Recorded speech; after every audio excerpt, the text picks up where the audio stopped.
Did you respond to the scene at Holmes and Satilla? No, ma'am. Where did you go? I went straight to our headquarters. And what were you wearing that day? The green polo and tan 511 pants that I mentioned. Right. So when you got to the Glynn County Police Department headquarters, what was the first task that you kind of handled at that time? Mr. Travis McMichael arrived with an officer. He was still in the clothes that he was wearing that day and covered with blood, and had a request to get changed and cleaned up. I called down to the case agent, Investigator Lowry, and Sergeant Oliver was with him as well, and asked what's the status on that, if that's okay. They were good with him getting cleaned up, and so we took photographs of him as he was, and then collected the clothing he was wearing and allowed him to change.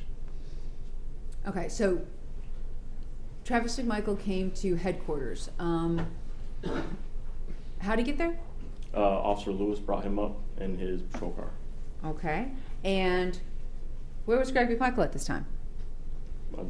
As far as I didn't know at that time. He later showed up in our lobby. Okay, and when he showed up in the lobby, how was he dressed? He had on a light blue fishing polo, blue jeans, and sandals. All right, and at the time Travis McMichael showed up, did Mr. Bryan show up at that time as well? I don't recall when he showed up. All right, so Travis McMichael, did you want to take some photos at that time? Yes, ma'am. And were photos actually taken? Yes, ma'am. All right. Prior to coming in today, did you have the opportunity to review States Exhibit 237 through 265? Yes, ma'am.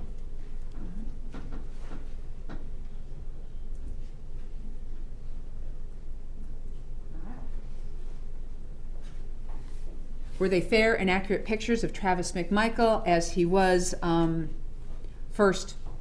as he came in, and then later cleaned up? Yes, ma'am. All right, at this time the state would tender into evidence States 237 through 265. No objection. No objection. No objection. They're admitted.